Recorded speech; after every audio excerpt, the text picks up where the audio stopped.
Good morning बेटा। आज हम अपना हिंदी विषय शुरू करते हैं। कल हमने अपनी भाषा माधुरी किताब में से पाठ नंबर 4 रविवार का दिन, ये पाठ हमने कल पढ़ा था।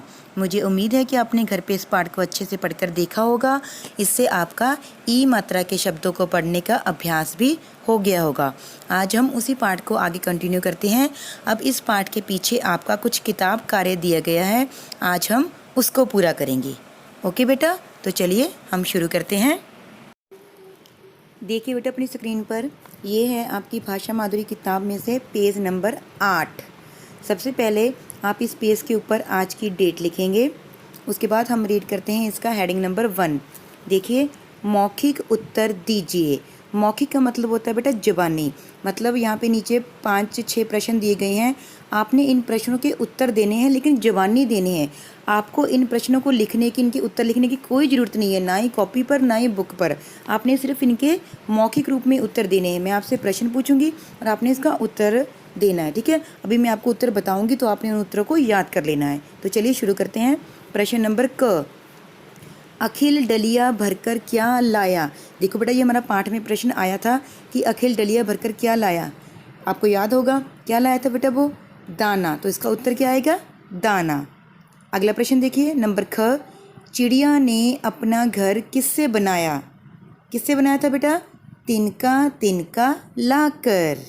ओके, आगे देखिए नंबर ग, चिड़िया क्या खाकर उड़ गई। क्या खाकर उड़ गई बेटा चिड़िया, हाँ जी, दाना। चिड़िया क्या खाकर उड़ गई, दाना। तो इसका उत्तर दाना। आगे नंबर घ, छवि किस पर बाजार गई। साइकिल पर। किस पर बाजार गई, साइकिल पर। आगे नंबर न, घर में कौन आया। घर में कौन आया बेटा, अतिथि। हमने किया था ना, अतिथि का मतलब क्या होता है, मेहमान। तो घर में कौन आया, अतिथि। आगे देखिए बेटा नंबर च, रविवार के दिन आप क्या क्या करते हो। इसका जो उत्तर है बेटा वो आपने खुद ने देना है, क्योंकि ये उत्तर आप सबका अलग अलग होगा। आज हमने कल हमने जो लेसन पढ़ा था रविवार का दिन, उसमें हमने पढ़ा था ना कि छवि ने रविवार के दिन क्या कुछ किया। ऐसे अब आपने अपने बारे में बताना है कि रविवार के दिन जब आप घर पे होते हो तो क्या क्या करते हो। ओके बेटा, तो इसका उत्तर आप खुद देंगे। आगे देखिए हेडिंग नंबर 2, क स्तंभ में दिए गए अधूरे वाक्यों को ख स्तंभ के वाक्यों से मिलाते हुए पूरे कीजिए। ये है बेटा आपकी मैचिंग। इसमें एक साइड पर कुछ वाक्य दिए गए हैं, दूसरी साइड पर भी हैं वाक्य। ये दोनों वाक्य अधूरे हैं, तो हमने इनका मिलान करके इन वाक्यों को पूरा करना है। देखिए पहले हम क साइड वाले वाक्यों को पढ़ते हैं। रविवार का, रिमझिम बारिश, छवि छत, अखिल डलिया भरकर।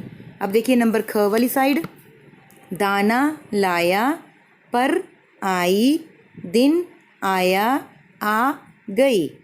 अब हम देखते हैं इसको हम कैसे मिलाएंगे। पहला था नंबर क पर रविवार का, तो किसके साथ मिलाएंगे बेटा, रविवार का दिन आया। ओके, रविवार का दिन आया, तो हम इसको दिन आया के साथ मिला देंगे। आगे नंबर ख, रिमझिम बारिश आ गई, किसके साथ मिलाएंगे, आ गई के साथ। रिमझिम बारिश आ गई। आगे नंबर ग, छवि छत, कहाँ पर आई थी बेटा छवि, छवि छत पर आई, तो हम इसको मिलाएंगे नंबर ग को पर आई के साथ। आगे नंबर घ, अखिल डलिया भरकर, क्या लिख रहा था बेटे, दाना, तो अखिल डलिया भरकर दाना लाया। तो ये थे बेटा हमारा मिलान करने का काम, जो कि हमने पूरा कर दिया। अब देखते हैं हम आगे हेडिंग नंबर 3। हेडिंग नंबर 3 है बेटा, नीचे लिखे वाक्यों को सही क्रम दीजिए। यहाँ पे नीचे बेटा आपको 4 वाक्य दिए गए हैं, लेकिन इनका क्रम इन्होंने गलत कर दिया है। हमने इसको सही क्रम में देना है। देखो इन वाक्यों के आगे आपको 4 बॉक्स भी दिखाई दे रहे होंगे। तो इनको सही क्रम देने के लिए हम क्या करेंगे, जो लाइन पहले आई उसको हम नंबर 1 दे देंगे, जो उसके बाद आई उसको नंबर 2, इसी तरह हम इनको नंबर देंगे। तो चलिए हम लाइनों को पढ़ते हैं। तिनका तिनका लाकर घर बनाया, फिर बारिश थम गई, आकाश पर काला बादल छाया, मिठाई खाकर रविवार का दिन बिताया। तो अब देखिए बेटा, सबसे पहले लाइन कौन सी आई इसमें, तिनका तिनका लाकर घर बनाया। तो इस लाइन के सामने हम इसको दे देंगे नंबर 1 इसके बॉक्स के अंदर। उसके बाद लाइन आई, आकाश पर काला बादल छाया, तो इस लाइन को नंबर 2। उसके बाद फिर बारिश थम गई, इस लाइन को नंबर 3। उसके बाद मिठाई खाकर रविवार का दिन बिताया, ये लाइन को नंबर 4। तो इस तरह जो हमारा क्रम था वो क्या बन गया, 1 3 2 4। ओके बेटा। अब आगे अगला हेडिंग देखिए, पाठ में आई खाने की कोई 2 चीज़ों के नाम लिखिए। देखो बेटा, कल जब हमने पाठ पढ़ा था तो इसमें खाने की कुछ चीज़ों के नाम आए थे, है ना, जो छवि बाजार से लेकर आई थी। क्या कुछ लेकर आई थी, नारियल, किशमिश, मिठाई। तो इसमें से आपने कोई भी 2 चीज़ों के नाम यहाँ पर लिख देने हैं। यहाँ पे 2 आपको खाली स्थान दिए गए, नंबर क और नंबर ख। तो वहाँ पर आप कोई भी 2 चीज़ों के नाम जो पाठ में आए हैं वही 2 नाम आपने लिखने हैं। ओके बेटा। अब आगे देखिए बेटा, इसके नीचे आपको दिए गए हैं ई मात्रा के और नए शब्द। यहाँ पे देखो बेटा, आपको कितने सारे शब्द दिए गए हैं नए, ये सारे शब्द ई मात्रा के हैं।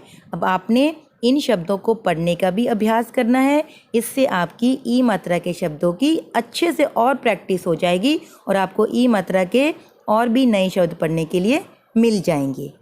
ओके बेटा, अब आपने अपना ये पेज अपनी बुक पर कंप्लीट करना है। Okay, thank you.